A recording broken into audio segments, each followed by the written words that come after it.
Number 5, guys. Tommy DeVito got the goods. We've already talked about Tommy DeVito.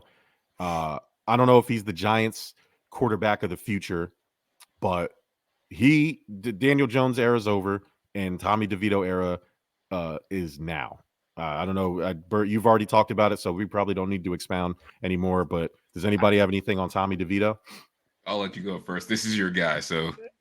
I mean, look, I think he's doing a good job filling in, but I'll be honest with you. I mean, to replace him with Danny Jones is just laughable. I mean, for me, it's one poison to another. Like, we haven't really fully seen.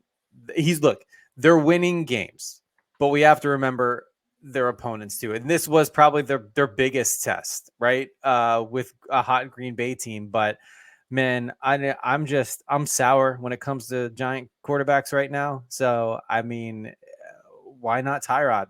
Like, why not, why not Danny Jones when he comes back? Like, I think he's good for right now, but I don't think he's a permanent solution by any means.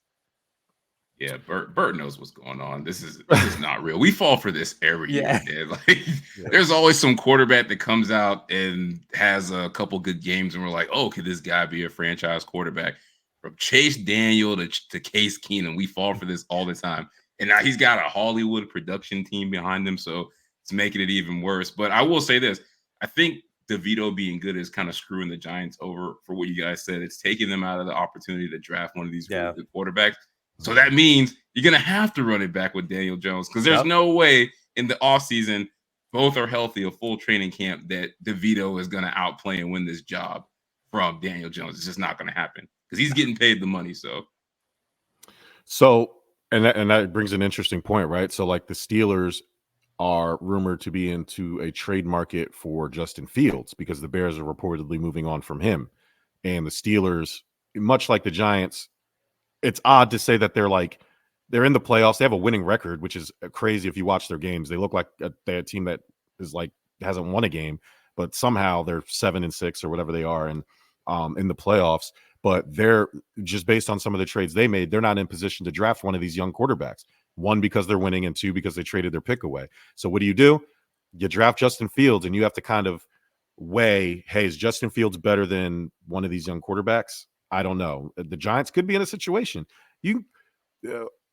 Daniel Jones' contract after this year becomes movable, right? Like, we talked about that. You could walk away from it. Yeah. You could walk away from it. You can cut him and eat the money, and it's like, well, he's only guaranteed through 2.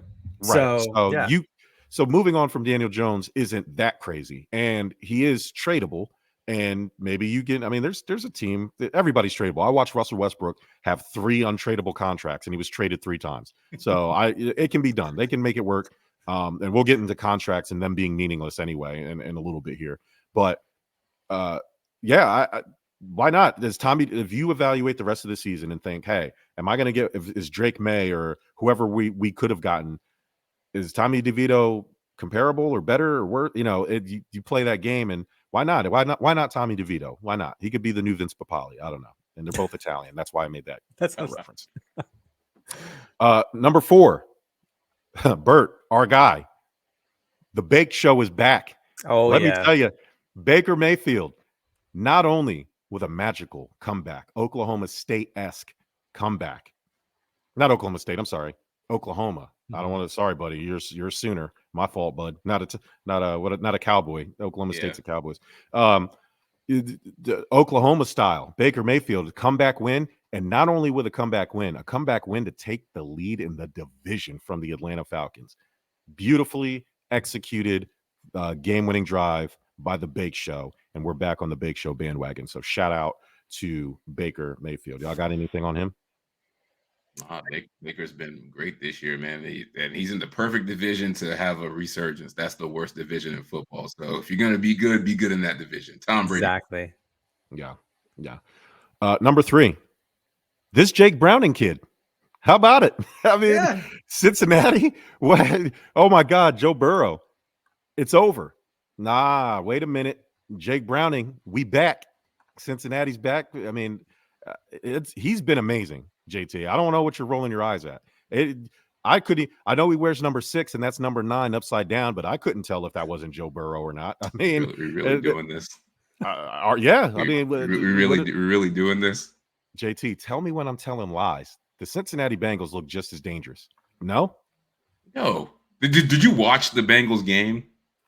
no, I just saw the stats. Dump off saved this man's life. He literally had 2 screens that went 70 yards. Now I will say he's played much better than I thought he would, and I'm actually glad to see him getting a chance because he was a baller at Washington. I mean, he really kind of put them back on the map to where they're successful now.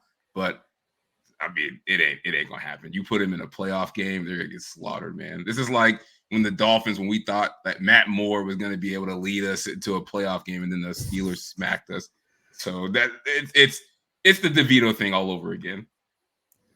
Matt Moore lost his job to Ryan Tannehill, didn't he? Yeah. Steelers knocked him out of a job. Yeah. Hey, I'm just saying. I mean, it could be time. Yeah. I mean, look, he's 2-1 as a starter.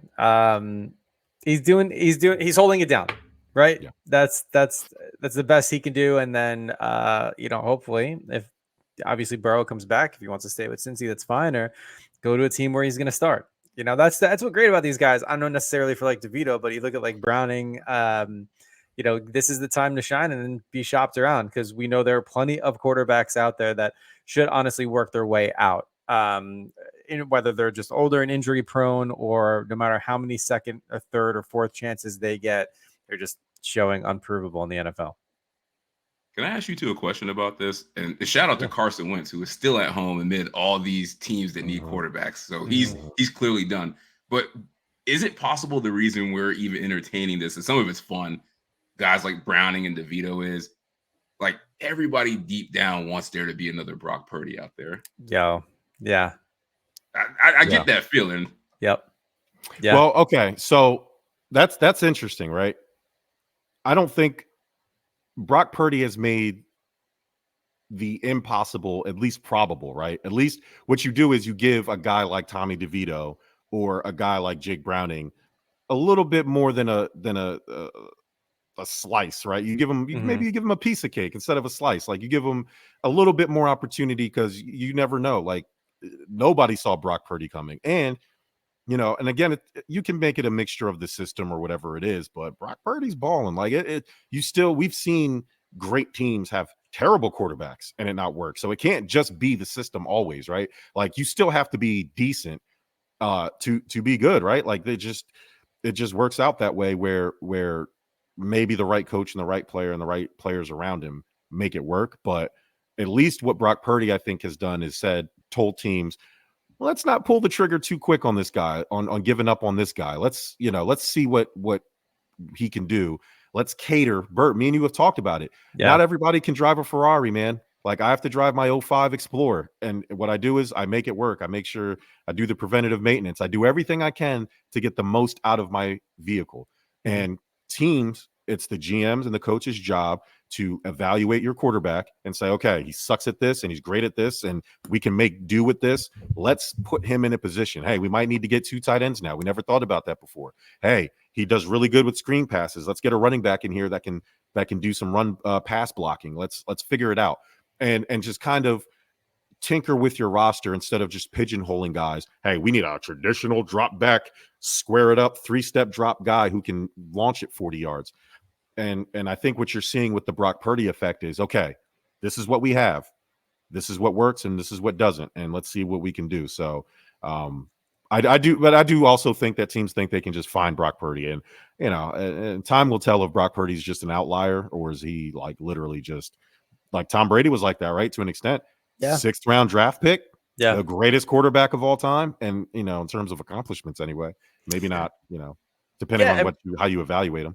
I think you're right, but they're causing that extra look to see and not give up on them too quickly. And I think over the years, look, they've seen round 1 picks or even top draft picks, top quarterbacks end up being complete duds with certain teams, and they'll eventually move on to another team and then obviously fail their way out of the NFL in itself. And when you look back at these success stories or just finding this talent between Tom Brady and now Brock Purdy, or even if you want to go all the way back to undrafted Kurt Warner working his way into the NFL and making obviously huge success and winning Super Bowls and being in the Hall of Fame. I think there's something to giving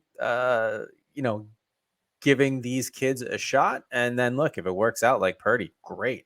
I think that's what they go for, right? It's something good to see, particularly it seems like obviously with the Giants. Like by the time DeVito stepped into it, we were like, yeah, whatever. Like just I mean, they could have put the water boy in there for all we cared, but no, I think that's half the charm to it right now.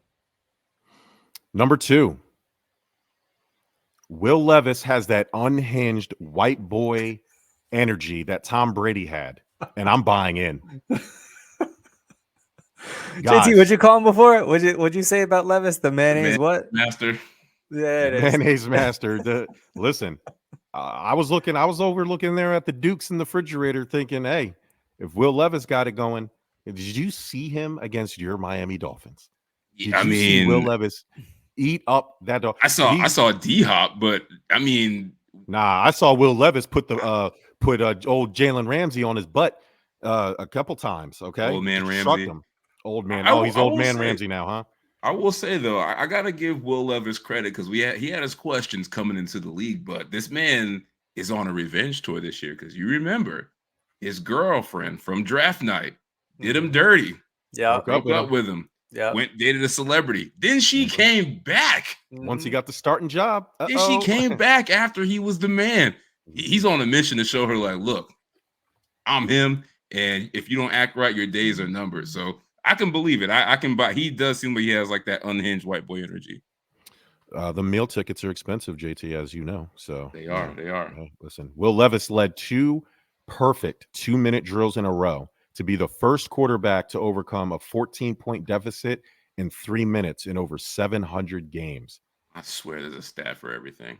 Let me tell you, he probably needs to slide a little bit. I think that unhinged energy is a little bit of that wild Josh Allen, like I'm going to get the first down, or, he's not sliding and that type of thing can get you hurt. And it's different with Josh Allen because I think Josh Allen is a bit of a unicorn because he's 6'5", 240 pounds, and Will Levis isn't. So, like, he's like a taller, more jacked Baker Mayfield. Baker Mayfield does that shit, and I'm shocked that he doesn't. And Baker will play hurt. Like, Baker has that, like, Brett Favre. Like, I don't care if I'm dangling by a skin flap. Like, I'm gonna go out there and play quarterback. But, like, it's the same thing. Baker has that wild boy like edge to him, which I think teams, players, especially if you play with the guy, like and kind of rally with. So, and you could see it with the Titans, man. Like, they were dead in the water, and here they are, fighting for that playoff spot, trying to fight for the division, and see what happens. Number 1, Josh fucking Allen. You goddamn right. Man, let me go hand log out, man. Let me tell you. Is this the Josh Allen show? Y'all gonna change the name of y'all show? Stuff about sports, just stuff about Josh Allen.